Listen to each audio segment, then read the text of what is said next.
तो हो नहीं सकता। आज हमारी हालत क्या है, हम तकवा इख्तियार नहीं करना चाहते लेकिन औलाद को मुत्तकी देखना चाहते।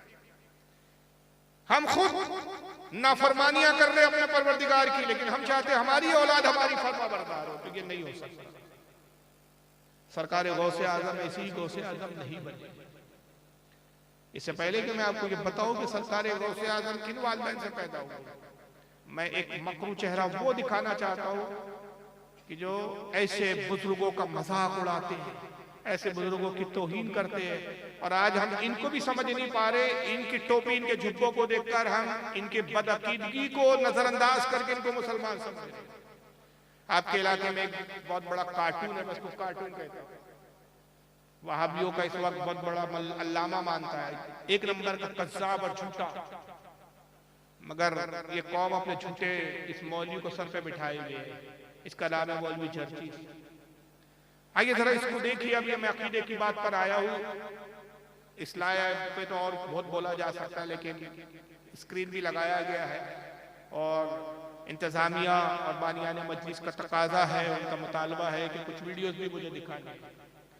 आइए मैं जर्जिस की आपको यह वीडियो दिखाता हूँ, जरा देखिए आप। एक किताब, मैं पाकिस्तान गया, पाकिस्तान से किताब लेके, सीरत गौसे पाक पाकिस्तान से छपी। एक किताब, मैं पाकिस्तान गया। अरे भाई स्क्रीन पे लाइए, कहाँ चले गए, कहाँ चले गए भाई, स्क्रीन पे क्यों नहीं आ रहा?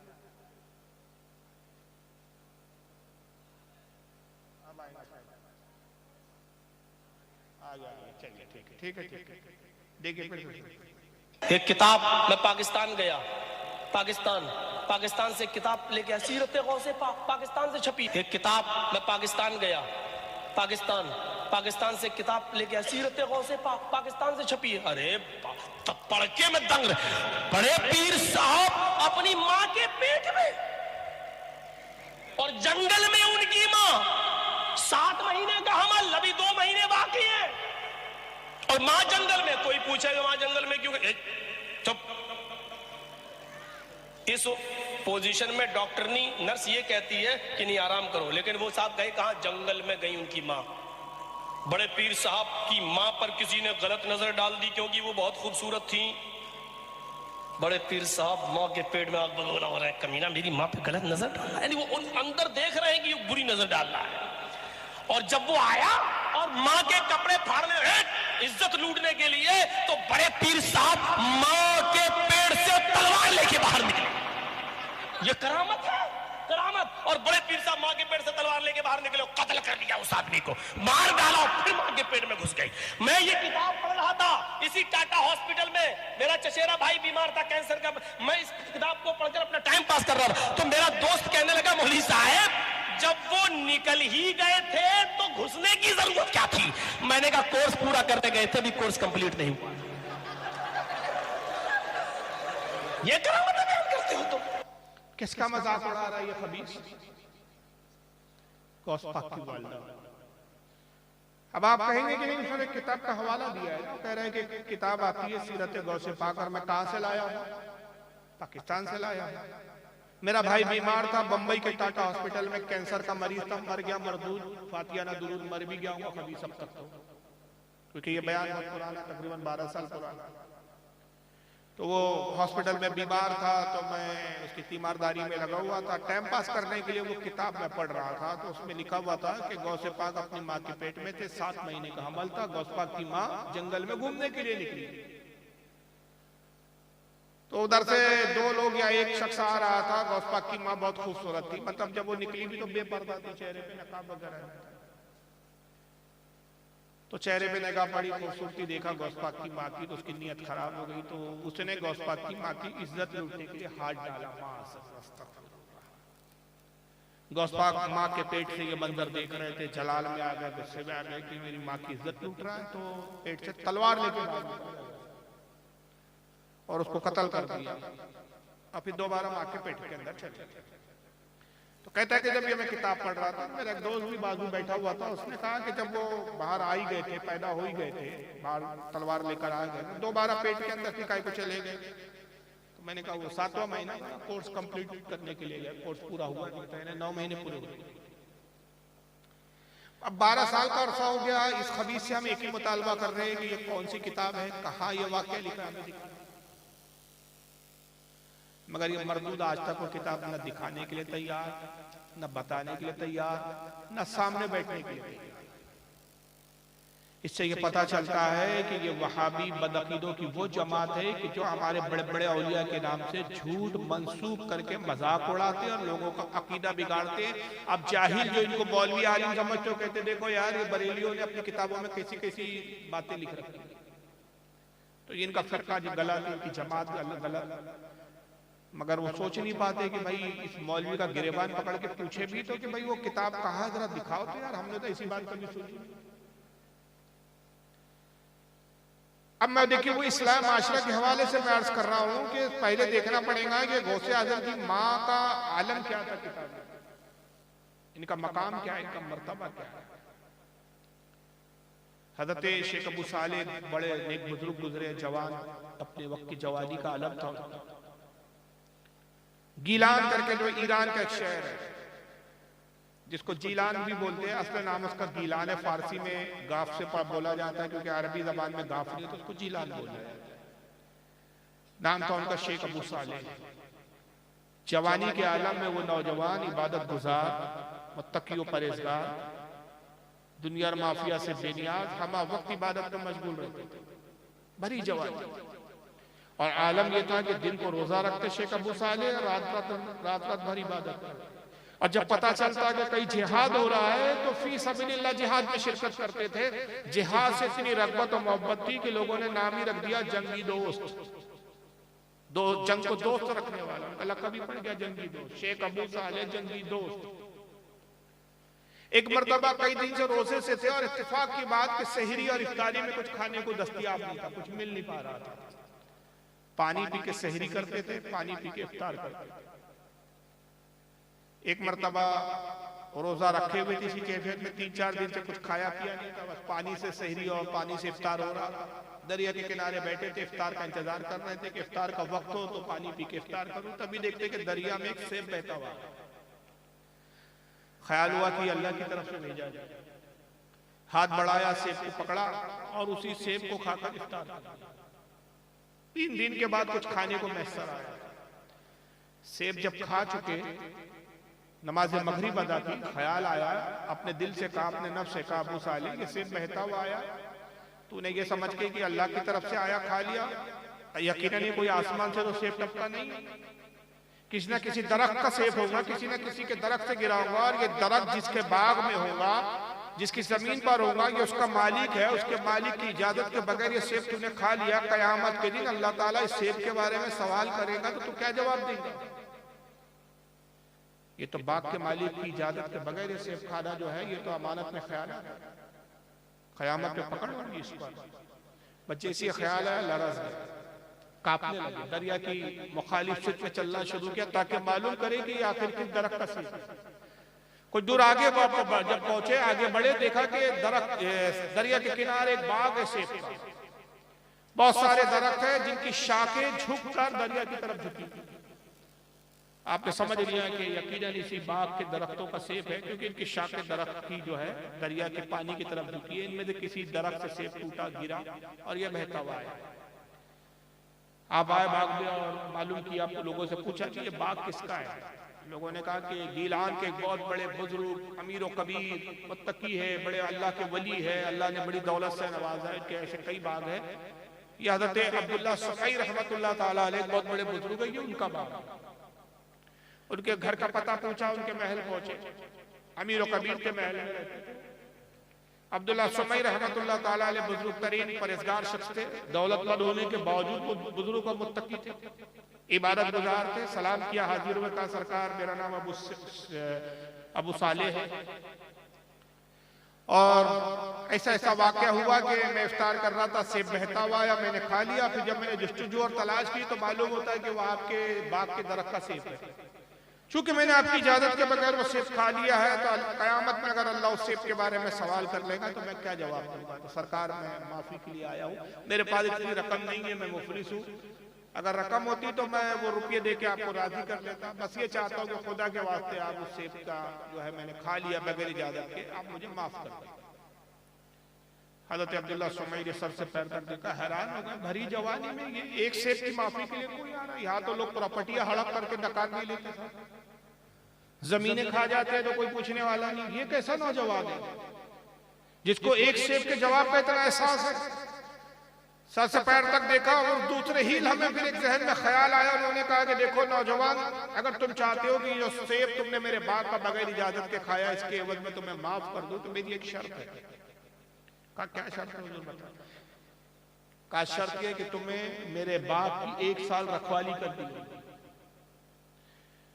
अगर तुमने मेरे बाप की 1 साल रखवाली की तभी मैं तुम्हें इस सेब का जो तुमने खाया है इसकी माफी दूंगा, और अगर तुम्हें माफी नहीं चाहिए तो फिर तुम्हारी मर्जी, तुम जा सकते हो।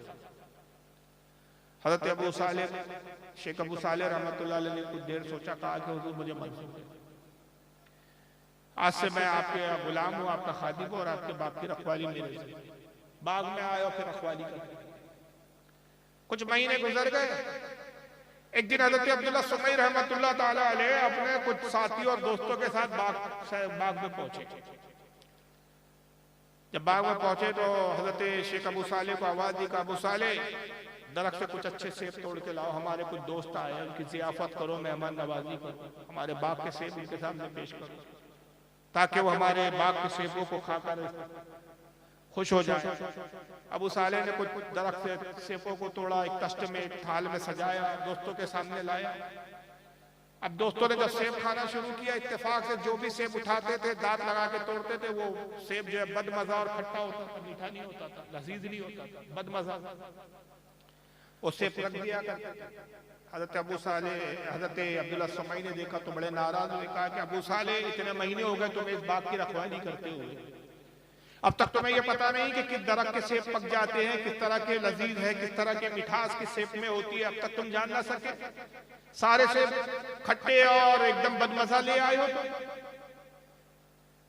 जब ये नाराजगी के साथ कहा तो हजरत शेख अबू सालेह कमाल कहते हैं कि हुजूर माजरत चाहता हूँ, हकीकत में मैं इस दरख्त के सेब किस तरह के होते मैं नहीं जानता। वजह यह है कि आज तक मैंने इन बागों से एक सेब भी नहीं खाया है, इसलिए कि आपने बाग की रखवाली के लिए मुझे रखा है, सेब खाने की इजाजत नहीं दी थी। बच्चे ऐसी सुलह हजरत अब्दुल्ला सुमई तो और हैरान हुए कि इतना अमानतदार, इतना नेकोकार नौजवान तो मैंने जिंदगी में आज तक नहीं देखा। बड़ा बहरहाल मुतासिर हुए, वहां से भी चले आए। जू तू करके 1 साल गुजरा, मुद्दत पूरी हुई। जब साल की वो दिन पूरा हुआ, हजरत अबू सालेह रहमतुल्लाह ताला अलैह अब्दुल्ला सुमई की महल में हाजिर हुए और कहा कि हुजूर आज 1 साल की मुद्दत पूरी हो गई, मैंने वादे के मुताबिक 1 साल आपकी बाग की रखवाली की। अब आप अपनी ज़बान मुबारक से इरशाद फरमा दे कि मैंने तुझे माफ कर दिया, ताकि मैं अल्लाह की पकड़ से बच सकूं। हजरत अब्दुल्ला सुमई के दिमाग में, दिल में ख्याल आया, एक इरादा आया। उन्होंने कहा कि अबू सालेह यूं माफ नहीं किया जाए, हमारी एक और शर्त है, जब तक उसको पूरा ना करोगे हम माफ नहीं करेंगे। सरकार अब क्या शर्त? शर्त यह है कि तुम्हें हमारी बेटी से निकाह करना है। कहा कि मुझे कोई हर्ज नहीं, अगर आपकी बेटी की निकाह की शर्त है और इसके बाद आप मेरा जुर्म माफ कर सकते हैं तो मुझे मंजूर है, लेकिन हुजूर पहले जान ले मैं मुफलिस आदमी हूं, मुझे खुद फाके गुजरते हैं, मुझे कई कई दिन तक कुछ खाने को मैसर नहीं आता, और आपकी बेटी तो शहजादी है, महलों में पड़ी है, ऐशो इशरत की जिंदगी गुजारने की आदी है, क्या वो मुझ मुफलिस के साथ खुश रह सकेंगे? हजरत अब्दुल्ला सुमई ने फरमाया कि फिक्र न करो, वो हमारी इकलौती बेटी है, जितनी दौलत हमारी है वो सब उसी की है, उसके खाने पीने की फिक्र करने की तुम्हें जरूरत नहीं, हम सिर्फ ये चाहते हैं कि तुम उससे हमारी बेटी से निकाह कर। कहा हुजूर अगर ये बात है तो मुझे मंजूर है, मुझे कोई हर्ज नहीं। काम अगर सुन लो, हमारी बेटी में कुछ ऐब है, वो ऐब जान लो पहले, ऐसा ना हो कि निकाह के बाद फिर तुम एतराज करो, गिला करो, शिकवा करो कि शादी से पहले सब बताया नहीं था। इसलिए पहले अच्छी तरह से जान लो कि हमारी बेटी में कुछ ऐब है, उसके बाद फिर सोच समझ के जाओ। कहा हुजूर बताएं क्या ऐब है आपकी बेटी? कहा वो आंखों से नाबीना है। शेख अबू सालेह ने कहा मुझे मंजूर है। कहा सुनो सुनो अबू सालेह, जल्दबाजी ना करो, वो कानों से बहरी भी। कहा हुजूर तब भी मुझे मंजूर। कहा अबू सालेह सुनो, वो गूंगी भी है, बोल नहीं सकती। कहा मुझे तब भी मंजूर है। कहा अबू साले उसमें एक ऐब और है कि वो हाथों से लूली है। कहा हुजूर तब भी मुझे मंजूर है। कहा अबू साले वो पैरों से लंगड़ी भी है। कहा हुजूर मुझे तब भी मंजूर है। कहा अजीब नौजवान हो, ऐसा कोई ऐब नहीं जो मेरी बेटी में नहीं कि वो आंखों से नाबीना है, कानों से बहरी है, मुंह से गूंगी है, हाथों से लूली है, पैरों से माजूर और लंगड़ी है, तब भी तुम ऐसी खातून ऐसी लड़की से शादी करना चाहते हो। शेख अबू साले जवाब देते कि हुजूर अगर आपकी बेटी से शादी करने के एवज अगर आप इस खता और इस गुनाह को माफ कर दे और अल्लाह की पकड़ से मैं कयामत में बच जाऊं तो ये सौदा मेरे लिए बहुत सस्ता है, इसलिए कि अल्लाह की पकड़ इससे बहुत ज्यादा सस्ता है। अब्दुल्ला सुबैई ने कहा अच्छा ठीक है, जब तुम्हें मंजूर है तो फिर मुझे क्या आ जाए, जाओ आज असर के बाद तुम्हारे कोई दोस्त वगैरह उनको ले आओ ताकि मैं निकाह कर दूं। कहा हुजूर मेरा कोई दोस्त नहीं है साहब, मेरा दोस्त सिर्फ परवरदिगार है। कहा अच्छा ठीक है, हम अपने कुछ अजीज व अकारीब को बुला लेते हैं, आज असर के बाद तुम्हारा निकाह हुआ। मगरिब बाद विदायगी हो गई, महली में कयाम था, चूंकि कोई अबू साले का घर वर तो था नहीं, अपने ही महल में एक कमरा दे दिया गया, दुल्हन को वहां उस कमरे में पहुंचा दिया गया। नमाज ईशा के बाद जब दुल्हन के कमरे में अबू साले पहुंचे, दुल्हन को जैसे सलाम किया, दुल्हन ने जवाब दिया, घूंघट उठाया, दुल्हन को देखा और उल्टे पैर भागा, कमरे से बाहर निकला।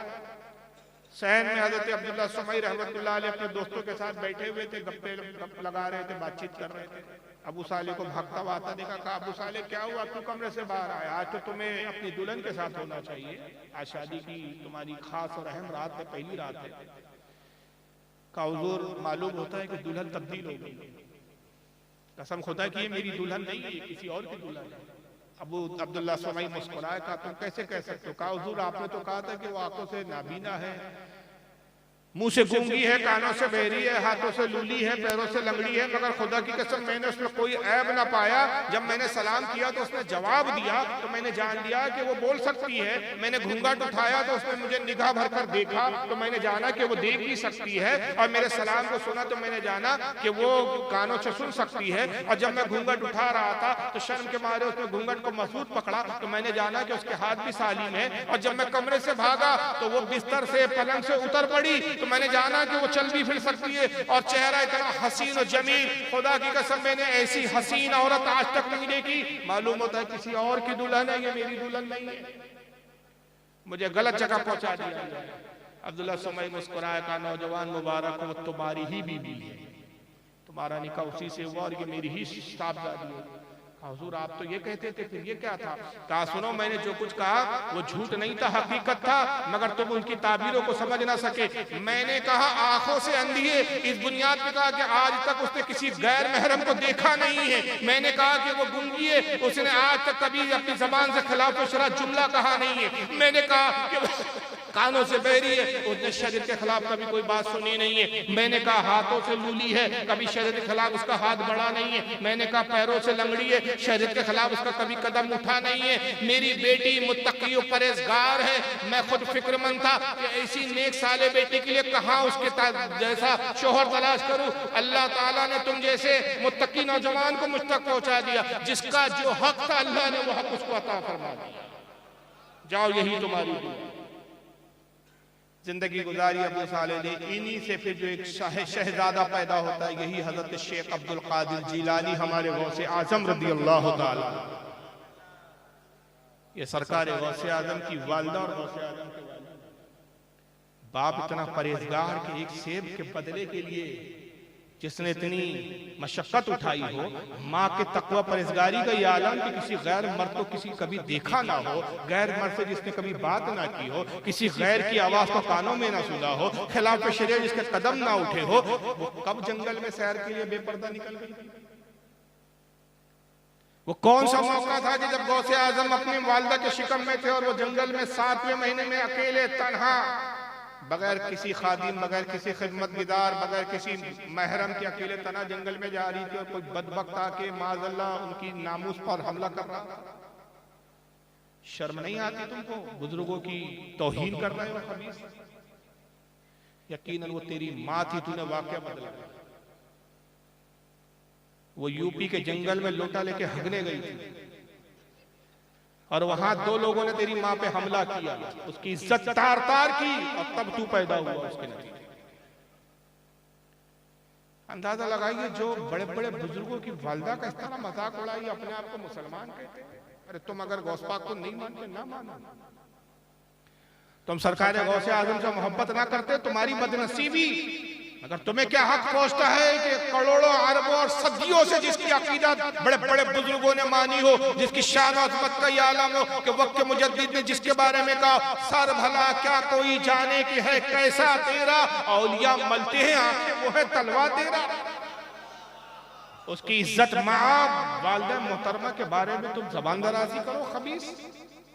और तुम्हें हक नहीं कि अगर मैंने तुम्हारी माँ के बारे में कहा तो तुम शिकायत करो कि फारूक रज़वी तुमने हमारी माँ को बदकारा कहा। जब तुम गौसे आजम की वालिदा का एहतराम नहीं कर सकते तो हम तुम्हारी माँ का एहतराम क्यों करें। जैसा बोंगे वैसा पाओगे, गिव एंड टेक, जैसा दोगे वैसा लोगे। इल्म से बात करोगे इल्म का जवाब दोगे, बदतमीजी से बात करोगे तो फिर तुमसे बड़े बदतमीज हैं, वैसा भी जवाब देना है। तो अंदाजा लगाइए ये वो फिरका है कि जो झूठ बोलने पर आता है तो इतना झूठ बोलता है। और यही खबीस एक दूसरे मकाम पर क्या कहता है, आइए जरा गौसे पाक का इसने मजाक उड़ाया दूसरी जगह, ये जरा सुनिए। थोड़ा सा और आगे बढ़ा मैं, नीचे लिखा हुआ आगे, जब 2 महीने और पूरे हो गए तो बड़े पीर साहब माँ के पेट से बाहर निकले, पैदा हुए। रमजान का महीना था। कौन सा महीना था? रमजान का। सुबह सहरी का वक्त था। माँ ने दूध से लगाया, दूध पी लिया। अजान की आवाज आने लगी, दूध पीना छोड़ दिया। माँ ने सुबह सूरज निकलने के बाद पिस्तान से लगाया लेकिन दूध न पिया। जोहर के बाद दूध से लगाया तो दूध नहीं पिया। असर के बाद दूध नहीं पिया। मगरिब की अजान हो रही थी, बड़े पीर साहब अपनी माँ के दूध से लगे हुए थे। यानी सुबह फजर से पहले पैदा हुए, सहरी की, दूध पिया और शाम को मगरिब के बाद मगरिब की अजान हो रही थी तो इफ्तार किया। नीचे लिखा है, उसके बाद नीचे लिखा नोट करके, वहाबियो क्या मां के पेट से पैदा होने वाला ही एकदम रोजा रखता हो? ऐसा नेक आदमी और ऐसा नेक बुजुर्ग क्या तुम्हारे खानदान में भी पैदा हुआ है कोई? ये नीचे लिखा है नोट। वहाबियो क्या इतना बड़ा बुजुर्ग तुम्हारे खानदान में भी पैदा हुआ है जो पैदा होते ही रोजा रखता हो? मेरा दोस्त कहने लगा, जर्जीत साहब, मौलाना, जब ये बताओ ये रोजा तो पेट से पैदा होते ही रखने लगे तो इन्होंने जोहर की नमाज कहां पढ़ी, फजर की नमाज कहां पढ़ी? रोजा बड़ी इबादत है या नमाज? रोजा तो माँ के पेट से पैदा होते ही रख रहे हैं और नमाज पढ़ी नहीं रहे तो नमाज कहां पढ़ी? मैंने कहा चुप, मुझसे क्या पूछता है? नमाज पढ़ी होगी किताब लिखने वाले मौलवी की खोपड़ी में। तू नमाज के बारे में सोच रहा, मैं कुछ और सोच रहा हूं। तो वो कहता तुम क्या सोच रहे हो? मैंने कहा मैं ये सोच रहा हूं 2 महीने पहले जब अम्मा के पेट से निकले तो तलवार लेके निकले, मारा, कत्ल किया, फिर तलवार लेकर घुस गए। 2 महीने पूरे हुए तो तलवार अम्मा के पेट में ही छोड़ के क्यों चले आए? वो तलवार कहां गई? अम्मा के पेट में होगी तो चुप रही होगी। मैं ढूंढ के मर गया कि वो तलवार कहां गई, आज तक दास्तान नहीं मिली। पता नहीं। अरे हम तो तेरे हलाली होने का सर्टिफिकेट ढूंढ के थक गए, मगर तेरा हलाली होना साबित नहीं हुआ। तेरे बाप का ही पता नहीं चलता, क्योंकि अगर तेरा बाप होता तो अपने बाप को जानता तो हमसे मुनाजरा करता और सबसे पहले मुनाजरे में ये साबित करता, 12 साल से मैं इसको ललकार रहा हूँ इस खबीस के बच्चे को, तो हमारे मुझसे मुनाजरा करता और बताता कि भाई ये जो तू बकवास कर रहा है तलवार वाले वाकई की, ये है कहाँ लिखा हुआ? याद रखिए हमारे किसी आलिम ने बकवास नहीं, मैं जिम्मेदारी से कह रहा हूँ। बहुत सी किताब यहाँ टेबल पे रखी है उसी नाम की, जिस किताब के नाम का लेकर जिक्र किया, सीरत गौसे पाक।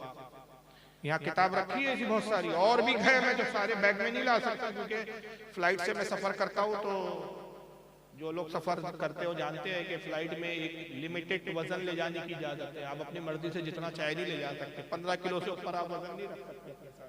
तब किताबें, कपड़े, बैग, लैपटॉप ये सब देखना पड़ता है, उसके हिसाब से वजन को सेट करना पड़ता है। कुछ किताबें देखिए, सीरत गौसे पाक, सीरत गौसे आजम,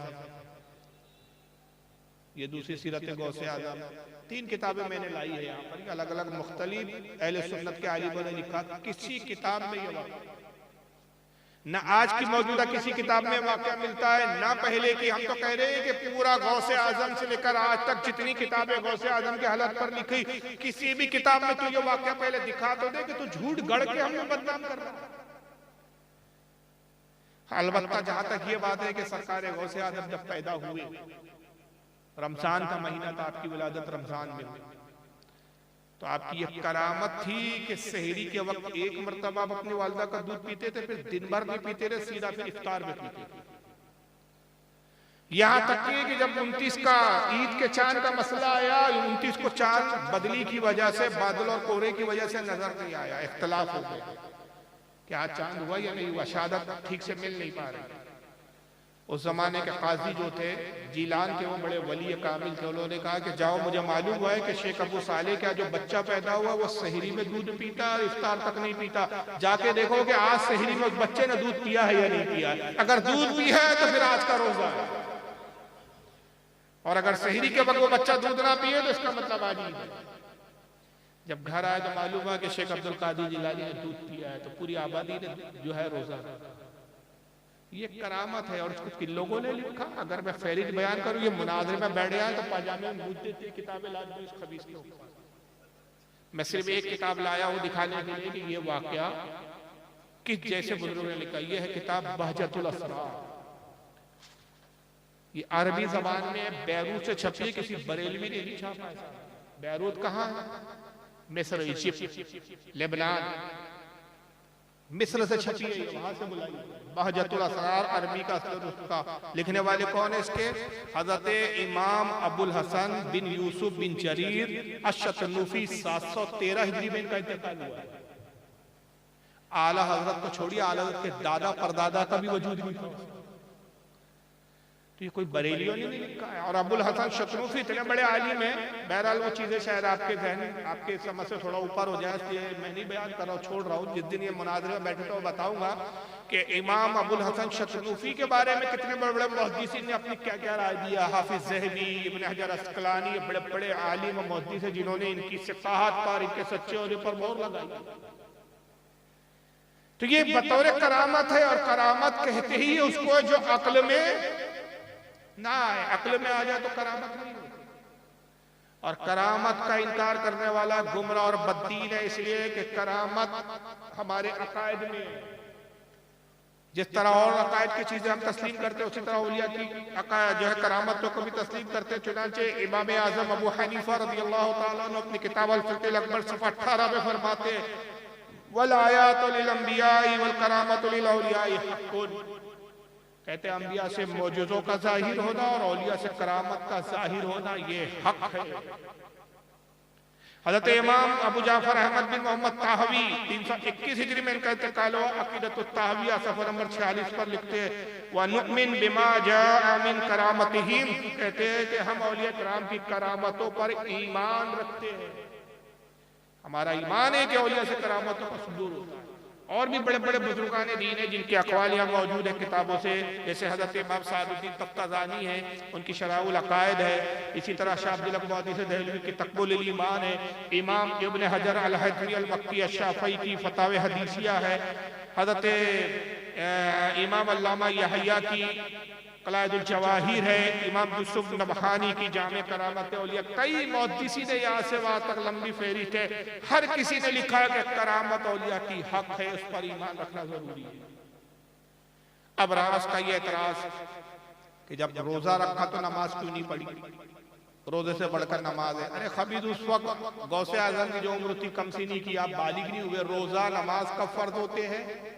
बालिग होने पर। ना उन पे नमाज फर्ज थी, ना उन पर रोजा फर्ज था। अगर उन्होंने रोजा भी रखा तो बाहैसियत फर्जियत के नहीं रखा, बतौर करामत के जाहिर किया। तो कोई उन पर लाजिम जरूरी नहीं था, नमाज उन पर फर्ज नहीं थी कि उसकी अदायगी करते कि उन्होंने नमाज छोड़ दी तो एतराज किया जाए कि नमाज क्यों छोड़ दी और रोजा क्यों रखा। और रोजा करामत के इज़हार के लिए रखा, नमाज की फर्जियत उन पर फर्ज था ही नहीं, तो नमाज की कोई जरूरत ही नहीं थी।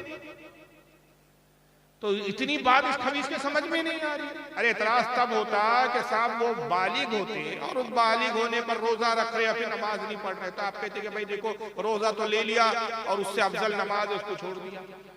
वो तो मुकल्लफ ही नहीं थे शरीयत के, न शरीयत उस वक्त उन पे नाफिज होती थी, क्योंकि बालिग जब तक ना हो ना रोजा फर्ज है ना नमाज फर्ज है। और ये तो वो वक्त है कि अभी विलादत हुई है, विलादत को 1 महीना भी पूरा नहीं हुआ। तो ये खबीर इस तरह से मजाक उड़ाता है। और देखिए और उसी किताब के हवाले से इतने झूठी बकवासी की है इसने कि अल्लाह की पनाह। चलिए वो बहुत लंबी बात हो जाएगी, मैं एक वीडियो आखिरी में दिखा देता हूं। अब आइए ये देख लीजिए।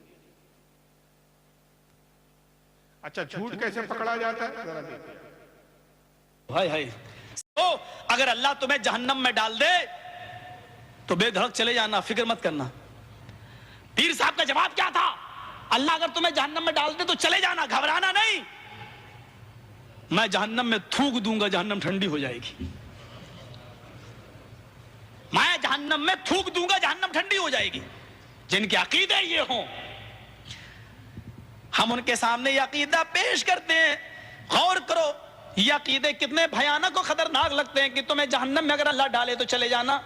मुझे पता चलेगा, मैं जहन्नम में थूक दूंगा, जहन्नम ठंडी हो जाएगी। ये कहा किसने और किस किताब में? ये भी गौसे आजम की तरफ मंसूब कर रहा है कि वही किताब सीरत गौस बरेली में मिल रही है। और अभी बाद में बोलेंगे हाजी अली पे मिल रही है। ठिकाने भी नहीं है इसके एक जगह। जैसे इसके बाप का पता नहीं है, वैसे इसको ठिकाना नहीं मालूम सही क्या असली किताब मिलता है। कभी बोलता पाकिस्तान से लाया, पहले क्या बोला, अभी बोलता है बरेली में मिल रही है। अभी एक और वीडियो दिखाऊंगा जिसमें बोल रहा है कि हाजी अली पे थोक के वहां मिल रही है। ठिकाना ही नहीं, इसको पता ही नहीं, हराम खोर को झूठ गढ़ लिया, जहां जो मूड में आ रहा बके जा रहा है। बकरा हो जुनून में ना जाने क्या क्या कुछ ना समझे, खुदा करे। सीरत गौस उसी किताब में बरेली में मिल रही है, उसमें लिखा है कि यानी गौसे आजम ने कहा, मेरे मुरीदो अगर अल्लाह तो मैं जहन्नम में डाले तो बेखौफ चले जाना, मैं जहन्नम में थूक दूंगा तो जहन्नम डूब जाएगी। ये कहाँ लिखा है गौस पाक ने? कहा किस किताब में? अच्छा अभी याद रहो, ये कौन सी किताब में लिखा था कि जहन्नम में थूक देना? किताब का नाम याद है आपको? सीरत। तो वाकया किसकी तरफ मंसूब है? ये गौस पाक की तरफ। अब दूसरी जगह तकलीफ करने गया, वहां भूल गया। अब वही वाकया सुना रहा है, शख्सियत बदल गई, किताब का नाम बदल गया। अब सुनिए, सीरत ख्वाजा पढ़ो या अजमेरी? सीरत ख्वाजा हो गई। अंदाजा लगाइए कितने बाप की औलाद है। एक बाप नहीं है इसका। अब सीरत ख्वाजा पढ़िए। सीरत ख्वाजा पढ़ो या अजमेरी? या हाजी अली की दरगाह पे मिल जाएगी किताब। अभी वो बरेली में मिल रही थी, अब हाजी अली में मिल रही है। किताब का भी नाम बदल चुका है, जगह भी बदल गई मिलने की। अब हो गई सीरत ख्वाजा। सुनिए, पढ़िए, आप देखिए आगे चल के, मेरे मुरीदो अल्लाह तुम्हें जहन्नम में डाले तो चले जाना। मेरे मुरीदो अल्लाह तुम्हें जहन्नम में डाले तो चले जाना, डरना नहीं। मुरीदों ने कहा ऐसा क्यों? कहा कोई बात नहीं, मैं जहन्नम में थूक दूंगा, जहन्नम ठंडी हो जाएगी। पंगा न लो, तुम जानते नहीं हो मैं किस इलाके का हूं। हाँ, हिजड़े की औलाद है तो हम अच्छे से जानते हैं। मर्द होता तो सामने। पंगा मत लो, मक्कार झूठे, तेरी औकात नहीं हमारे सामने बैठने की। बलात्कारी आदमी, बलात्कार में जेल काट कर आया, मालूम है? बनारस में बलात्कार किया, बलात्कारी आदमी, क्या ठिकाना है उस खबीस का। सीरत ख्वाजा पढ़िए, मिल रही है हाजी अली। वाकया वही है, मेरे मुरीदो अल्लाह जहन्नम में डाले चले जाना, मैं जहन्नम में थूक दूंगा। वो पहले गौसे आजम के खाते में था वाकया, अब गरीब नवाज के खाते में सीरत ख्वाजा में आ गया। और यहाँ उसी जमात के कितने कज़्ज़ाब है, जरा लैन से एक कज़्ज़ाबों को आप सुनते जाओ। उसी किताब से एक वाकया सुनाया। ये भी एक किताब आती है सीरत गौसे पाक के नाम से, इंडिया की छपी हुई है। अब कहाँ की छपी हुई है? वही किताब है, इंडिया की छपी हुई, ये याद रखिएगा। और किताब कहाँ मिल रही है वो भी सुनिए। एक किताब आती है सीरत गौसे पाक के नाम से, इंडिया की छपी हुई है, बॉम्बे से छपी हुई है। सीरत गौसे पाक हाजी अली की दरगाह पे मिल जाएगी। थोक के भाव बिकती है किताब, कीमत भी बहुत ज्यादा नहीं है, सिर्फ 75 रुपए इंडियन करेंसी। लिखा है 181 सफ़े पर देखेंगे, लिखा हुआ है गौसे आजम दस्तगीर। अब दस्तगीर का माना देखिए क्या लिखा हुआ है। बड़े पीर साहब ने अल्लाह से कहा कि दिखाओ ये सातों आसमान तूने कैसे बनाए। मैं ये दिखलाना चाहता हूं शिर्क के नुकसानात क्या हैं। जब शिर्क इंसानी जिंदगी में आता है तो ये अल्लाह के मकाम और मर्तबे को किस तरह घटाता है। बड़े पीर साहब अल्लाह से कह रहे हैं, गौसे पाक अब्दुल कादिर जिलानी, के मुझे दिखलाओ ये सातों आसमान तूने कैसे बनाए हैं। गोया कि ये इंजीनियर थे, सिग्नेचर इनको करना थे। अल्लाह ताला इनको लेके चला, पहला आसमान देखा, कहा बिल्कुल ठीक, दूसरा देखा, कहा मुस्तहसन, अच्छा है, तीसरे को भी पास कर दिया। चौथे आसमान पर जब अल्लाह पहुंचा तो उसको भी पास कर दिया कि ये भी ठीक। छठे आसमान पर जब अल्लाह पहुंचा, पांचवां छठे पर, तो वहां से अल्लाह का पैर फिसला। बड़े पीर साहब का पैर नहीं फिसला, मैं बोलने में गलती नहीं कर रहा हूं, अल्लाह का पैर फिसला और छठे आसमान से अल्लाह गिरा और वो गिरकर नीचे चौथे आसमान पर आया।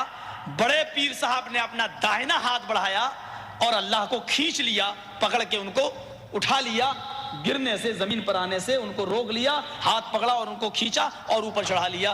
उस दिन से उनका नाम पड़ गया दस्तगीर, हाथ बढ़ाकर अल्लाह को खींचने वाला।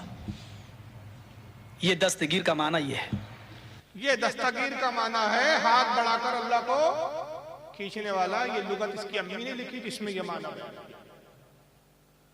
क्योंकि हमारे अहले सुन्नत की किसी किताब में ये ना वाक़या है ना ये दस्तगीर का माना। दस्तगीर के माना क्या है हमारे यहाँ? हाथ बढ़ाकर मदद करने वाला।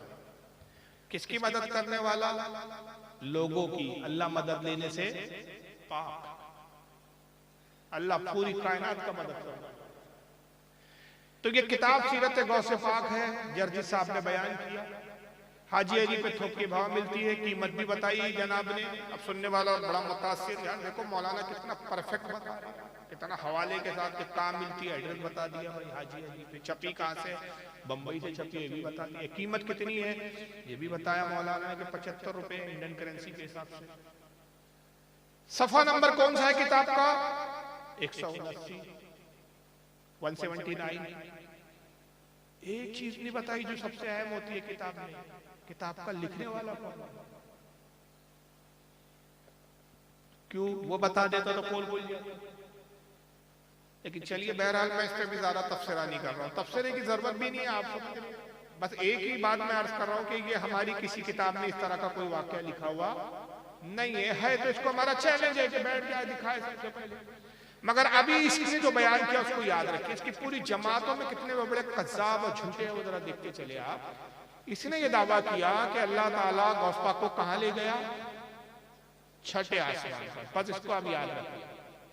अब आइए वही वाकया दूसरा मौलवी इसी फिरके का वो सुना रहा है आप लोगों को, इसका नाम है हाफिज जावेद रब्बानी, बहुत मशहूर है, पीराने पीर अब्दुल कादिर जिलानी का, मालूम है?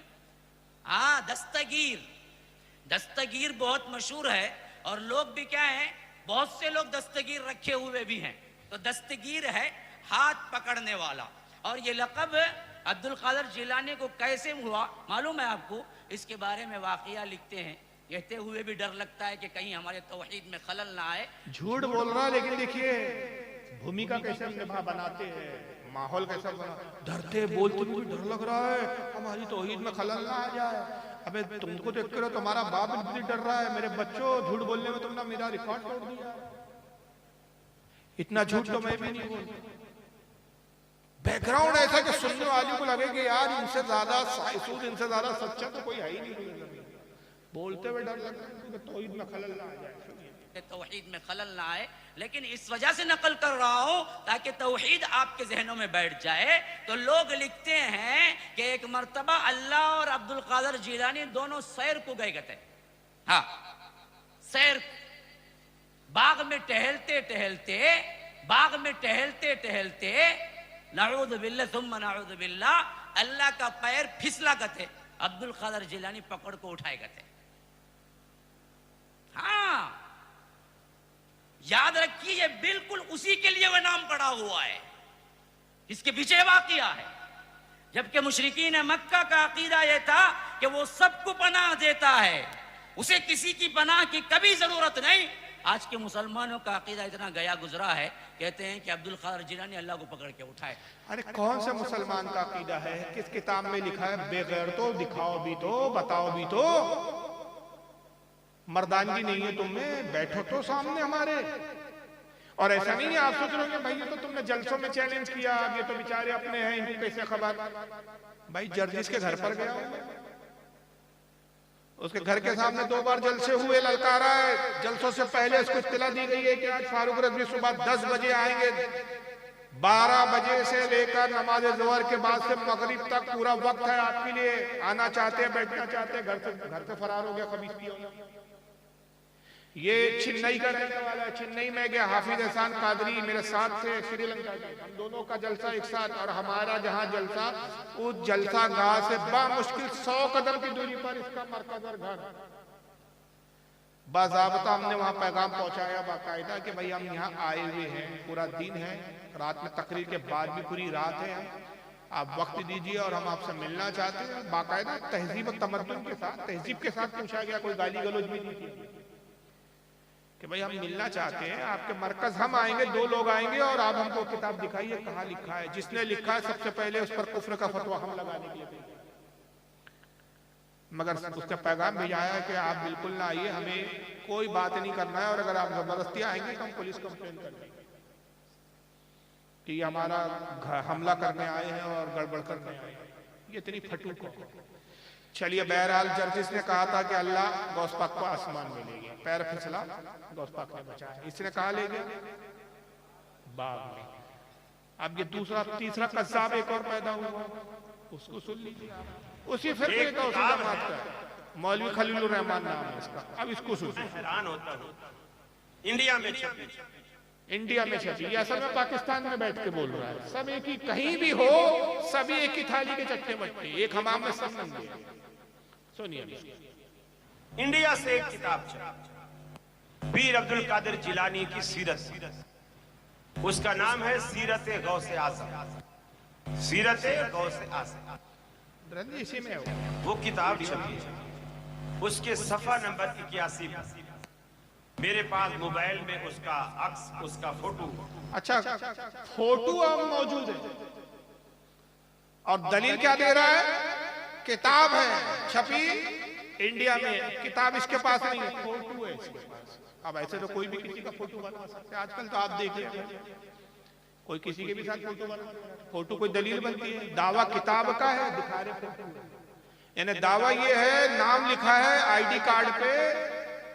यानी जर्जिस के एक मिसाल दे रहा हूँ कि मौलवी जर्जिस वल अब्दुल करीम, और जब बोले कि अब्दुल करीम से मिला हो तो ला रहा है अब्दुल रहीम को, बापी बदल दी। ये हाल है। सफे का भी मौजूद है, उसके सफा 81 पर पीर साहब की को जो हम दस्तगीर बोले कहते हैं, वो क्यों कहते हैं इसकी वजह तस्मिया लिखते हैं। कहते हैं कि अल्लाह ताला और पीर अब्दुल कादिर जिलानी दोनों जन्नत में सैर करते हैं, दोनों जन्नत में सैर करते हैं। आगे केले का छिलका पड़ा हुआ था, नऊज़ बिल्लाह, नऊज़ बिल्लाह, नऊज़ बिल्लाह। अल्लाह की नजर न पड़ी, पांव पड़ गया।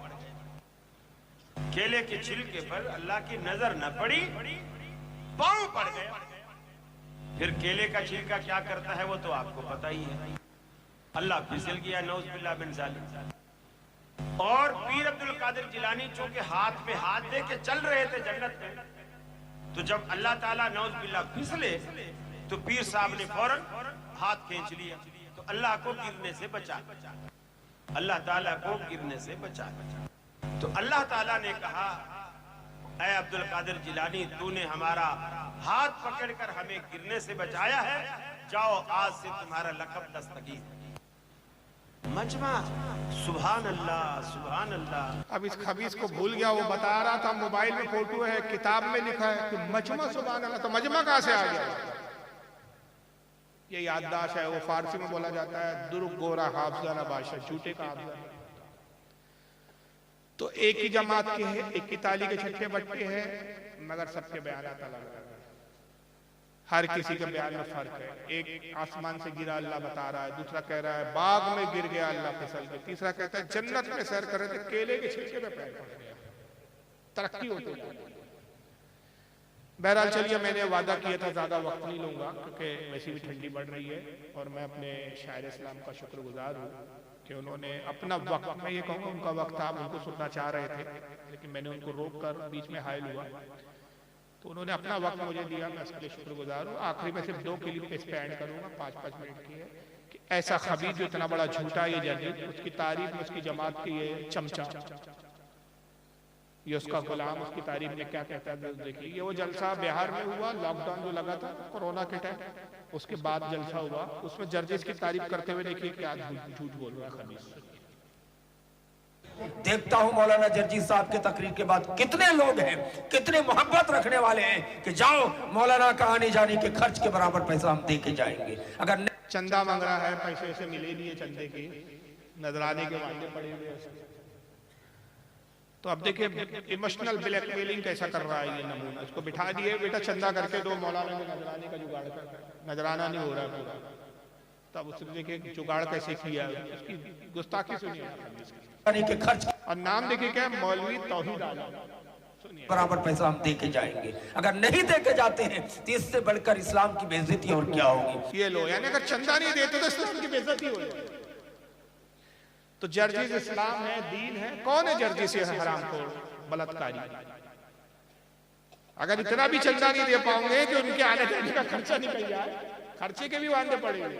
हमारे आप शहर वादा समझोगे, ये महाराज की रहेंगे, यानी क्या बोलना चाहिए आपके यहाँ, यानी उसके भी लादे पड़ेंगे, यानी आने जाने का खर्चा भी नहीं निकल पा रहा। जलसा करवा लिए लेकिन चंदा नहीं हो पाया। तो अगर ये भी ना किया, तुमने इतना भी चंदा नहीं दिया कि आने जाने का जर्जिस मौलाना का खर्चा निकल जाए, इससे बड़ी फिर इस्लाम की क्या तौहीद है। अब आगे सुनिए। इससे बढ़कर इस्लाम की बेइज्जती और क्या होगी। ये मुस्लिम लॉकडाउन के बाद बिहार की धरती में पहला प्रोग्राम है। इतना बड़ा प्रोग्राम पूरी बिहार में 2020 से लेकर 21 का ये पहला है। 2020 में प्रोग्राम नहीं हो सका था। मैं आपसे यही गुजारिश करके जाना चाहता हूं आपके सामने। अब शहंशाही खिताबत हजरत मौलाना मोहम्मद जर्जी साहब चतुर्वेदी इटावा यूपी तशरीफ ला रहे हैं। आप हजरात उनकी तकरीर को बड़ी दिलजमी, हल्ला ना करें, शोरगुल ना करें, बड़ी शांति के साथ उनकी तकरीर को सुने।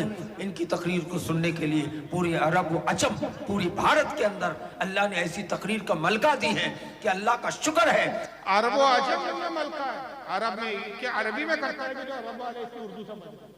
क्या झूठ बोलते, शर्म नहीं आती बेगैरतों को। मिंबर को झूठ का अड्डा बनाया हुआ है। अरब व अजम में इनकी तकरीर का गलगा है और चर्चा दी है कि अल्लाह का शुक्र है कि किसी भी मजहब में, किसी भी मसलक में इतने अच्छे, इतने बड़े और इतने कम उम्र में ऐसा खतीब अभी हिंदुस्तान पे नजर नहीं आ रहा है। हिंदुस्तान पाकिस्तान में एक पर एक खतीब तो है, लेकिन सबों पर फाइज हजरत मौलाना जर्जी साहब चतुर्वेदी हैं और हो जाते हैं। ये अल्लाह की तरफ से देन है। कुदरत ने ऐसी कुव्वत गोयाई और ऐसी जुबान पे मिठास और मलका अता की है कि पूरी दुनिया में एक तकरीर का धूम मचाया है। कुछ लोगों ने तो यहाँ तक मुबालगाराई की है कि हजरत आदम के बाद आज तक की तारीख में मौलाना जर्जी जैसे खतीब ही दिखाई नहीं मिलता है, सबूतों में नहीं मिलता है। आदम अलैहिस्सलाम से लेकर आज तक जर्जी जैसा खतीब पैदा ही नहीं हुआ। हकीकत है भाई, इतना बड़ा कज़्ज़ाब, इतना बड़ा झूठा, इतना बड़ा बलात्कारी मिंबर में बैठ के खिताब करने वाला आज तक वाकई पैदा ही नहीं हुआ। अब बहरहाल चमचा कितनी तारीफ कर दे, मगर कौम से अल्लाह ताला हकीकत बुलवा दे। इज्जत देने वाला कौन है भाई? मैं यहाँ आया हूँ, मैं आपसे इज्जत मांगू, जरूरी नहीं है कि मैं आपसे इज्जत का सवाल करूँ, भाई मेरी इज्जत कीजिए, मेरा एहतराम कीजिए तो आप इज्जत करें। ये तो अल्लाह की तरफ से है कि आपके दिल में इज्जत डालेगा तो आप इज्जत करेंगे, वरना अच्छे को नहीं गिनता, मजमा तो वो होता है।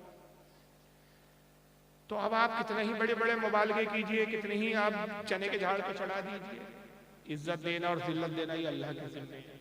नतीजा यही हुआ कि बड़ी बड़ी छोड़ के गए। उसी बंगाल वालों ने, बिहार बंगाल बिहार के अंदर इसने आदम अलैहिस्सलाम से लेकर आज तक ऐसा खतीब पैदा नहीं हुआ, ये बोलकर गया। फिर बंगाल में जर्जिस गया, तो जर्जिस के साथ क्या हुआ हम नहीं कहते, हम कहेंगे तो कहेंगे आप झूठ कह रहे। जर्जिस की ज़बान ही सुन लीजिए कि बंगाल वालों ने इसके साथ क्या किया। सुनिए,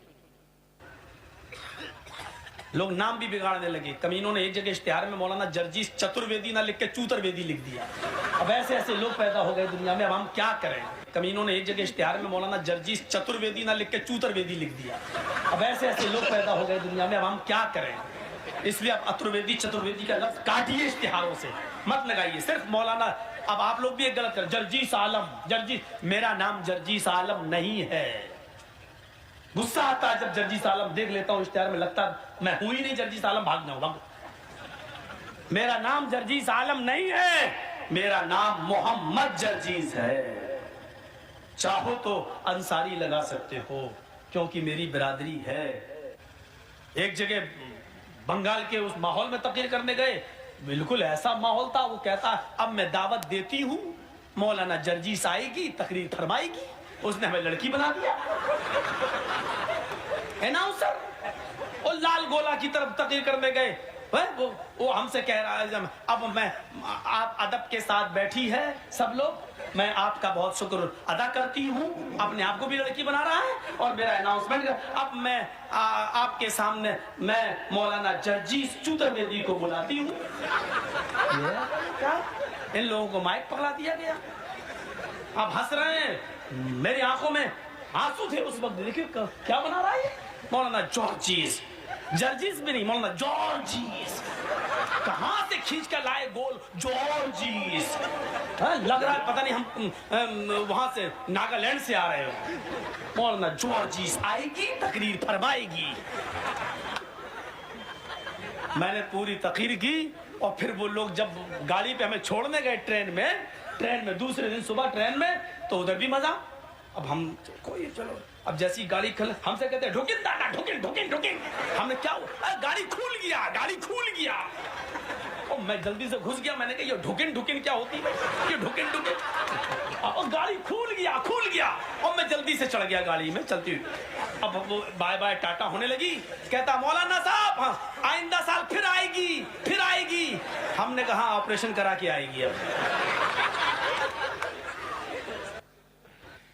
तो उसने खुद अपनी औकात, अपनी ज़बानी बता दिया कि ऑपरेशन करा के आएंगी। कभी यहाँ आ जाए तो आप उससे जरूर पूछना ऑपरेशन करा ली, ये जरूर पूछना।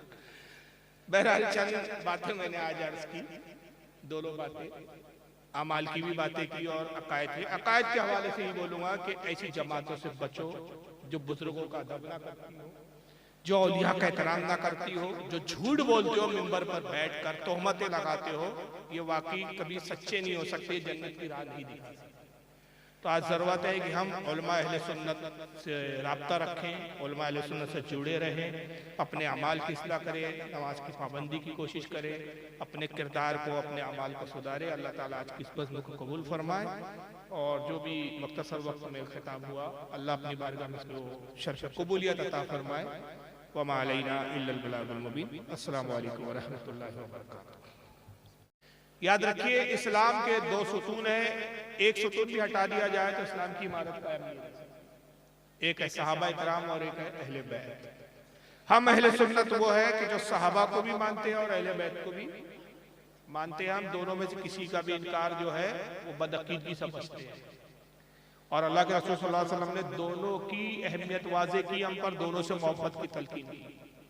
अहले बैत की मोहब्बत बताते हुए आका ने फरमाया कि मसलो अहले बैती मसलो सफीनतिन नूहिन वमन रकीबा वमन नजा वमन तकल्लफा अन गरीक।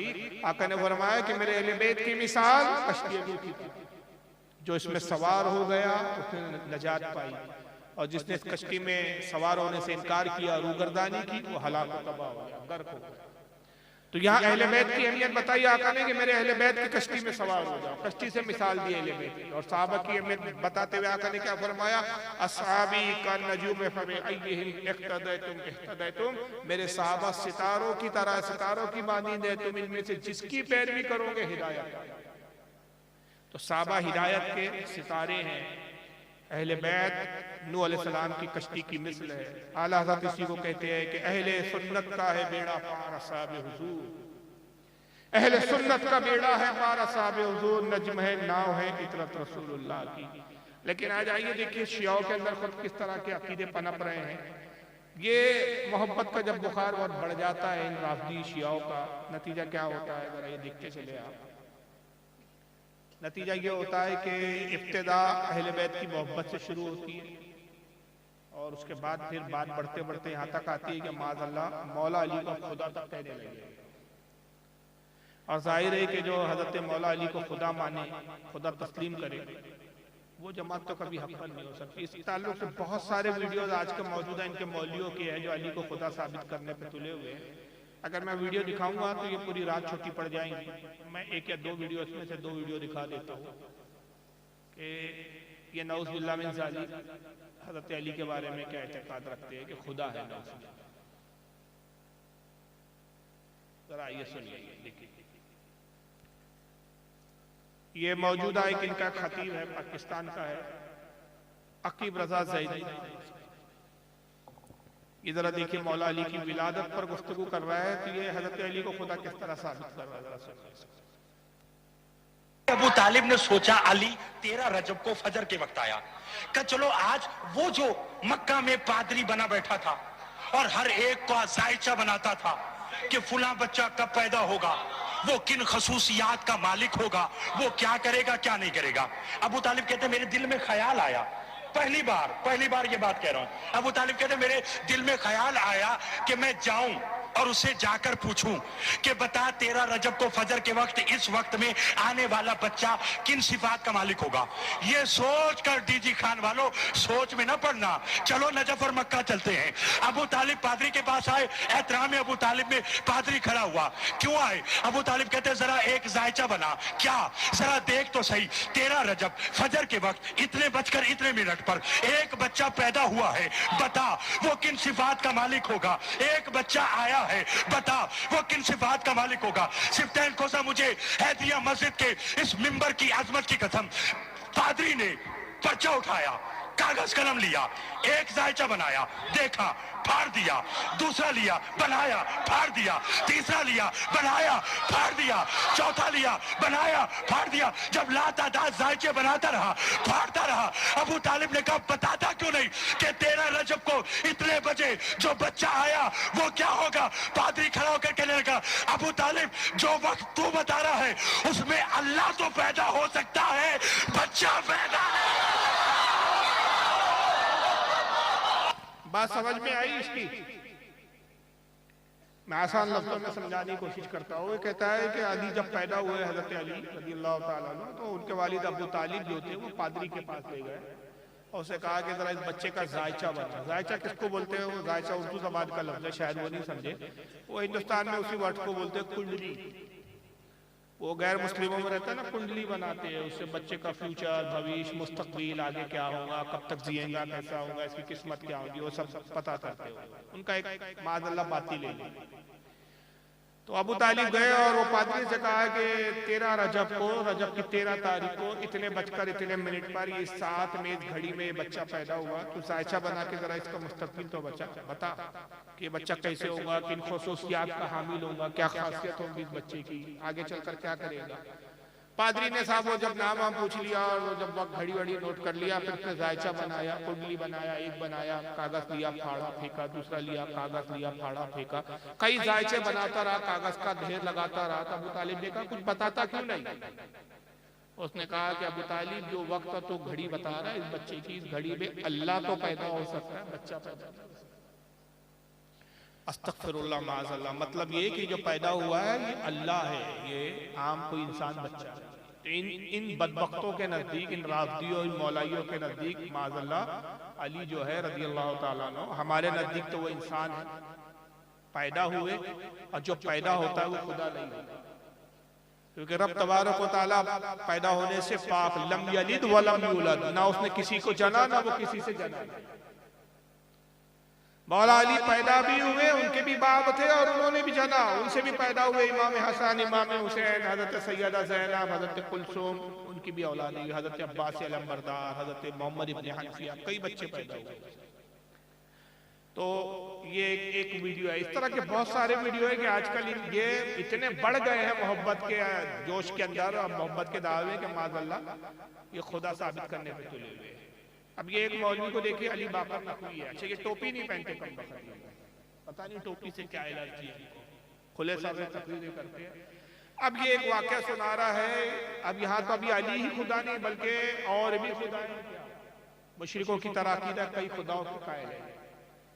अब ये कयामत का एक मंजर बता रहा है कि जब कयामत होगी, अल्लाह ताला जब सब फना कर देगा, सिर्फ अल्लाह की जात होगी तो क्या होगा? देखिए गुस्ताखिया भी की उसमें, और उसमें माज़अल्लाह किन किन को खुदा साबित करना चाह रहा है। मैंने अपनी किताब सिर सलात में लिखते हैं, खुमैनी अपनी किताब सिर सलात में लिखते हैं, इमाम के कौल के साथ कुछ भी नहीं बचेगा। सूरज, चांद, सितारे, नजम, कवाकी, वो रूहें, जिन्स, इंस, फरिश्ते, कुछ भी नहीं बचेगा, सिर्फ अल्लाह। अल्लाह रह जाएगा, अल्लाह हुई होगा बस, और कुछ नहीं होगा। हर जगह हु होगा, हु का आलम होगा, सिर्फ अल्लाह रह जाएगा। जब वो अकेला रह जाएगा तो खुमैनी कहते हैं अकेले में उसका दिल घबराएगा।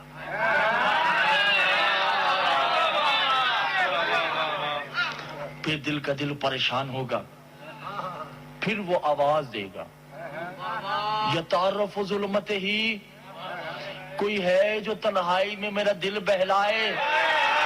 अब देखिए सबसे पहले तो ये गुस्ताखी है कि जब कुछ नहीं बचेगा, अकेले अल्लाह रह जाएगा, तो तन्हाई में अकेले में अल्लाह का दिल घबराएगा। सबसे पहली बात कि अल्लाह दिल से, जिस्म से, जिस्मानियात से, आज़ा से, इन सब चीजों से पाक है।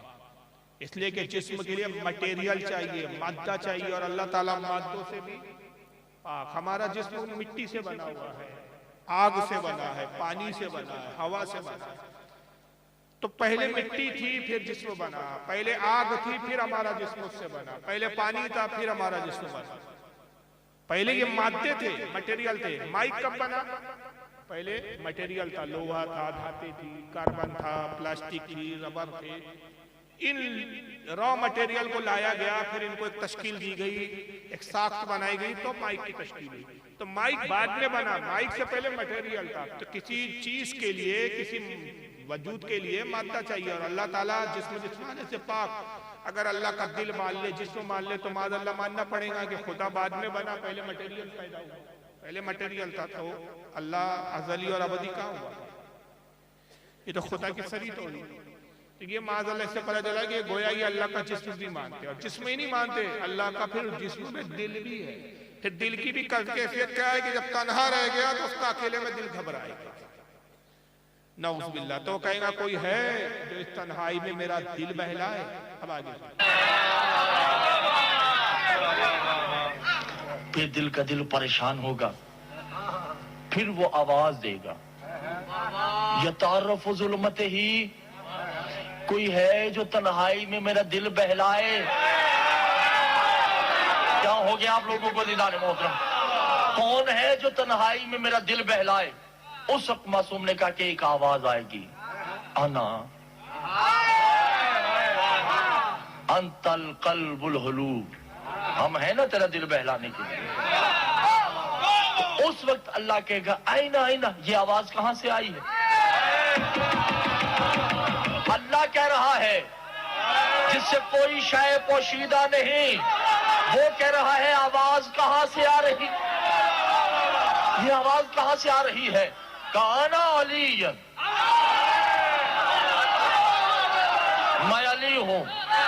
इधर से आवाज आएगी आना मोहम्मद, मैं मोहम्मद हूं। इधर से आवाज आएगी आना फातिमा, इधर से आवाज आएगी आना हसन, इधर से आवाज आएगी आना हुसैन। हम पांच है ना तेरा दिल बहलाने के लिए। उस वक्त अल्लाह जिसका चेहरा नहीं मुस्कुरा के कहेगा मैंने तो ये कहा ही नहीं कि तुम मेरा दिल बहलाओ, तुम तो मैं हूं। मैं कह रहा हूं तुम्हारे अलावा कोई है जो मेरा दिल बहलाए। तो आवाज आएगी से।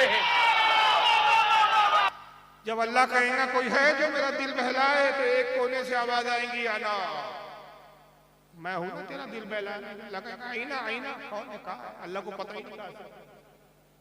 इतना गाफिल, इतना बेइल्म, और सबसे पहले तो ये बकवास है यार, ऐसा कुछ है ही नहीं। अल्लाह कहेगा कहां से आवाज आई? तो फिर आवाज पुकार के जवाब आएगा अना अली, मैं अली। फिर एक आवाज आएगी अना फातिमा, मैं फातिमा हूं। फिर एक कोने से आवाज आएगी अना मोहम्मद, मैं मोहम्मद हूं। अना हसन, अना हुसैन, मैं हसन हूं, मैं हुसैन हूं। हम पास है ना तेरा दिल बहलाने के लिए। अल्लाह कहेंगे मैंने तुम्हें थोड़ी पुकारा है, तुम्हें थोड़ी आवाज दी है, तुम तो मैं तुम हो, तुम में और मुझ में कोई फर्क थोड़ी है। तुम तो मेरी जात में हो, मैं तुम्हारी जात में। 5 नहीं बल्कि 6 खुदा। तो फिर एक छठी आवाज आएगी, अना फज़ल अब्बास ही, अना अबुल फज़ल अब्बास ही, मैं हूँ अब्बास अलम। तो फिर वो अल्लाह का दिल बहलाएंगे। तो तब अल्लाह की जो है वहशत, खौफ, डर, तब अल्लाह का माज़अल्लाह।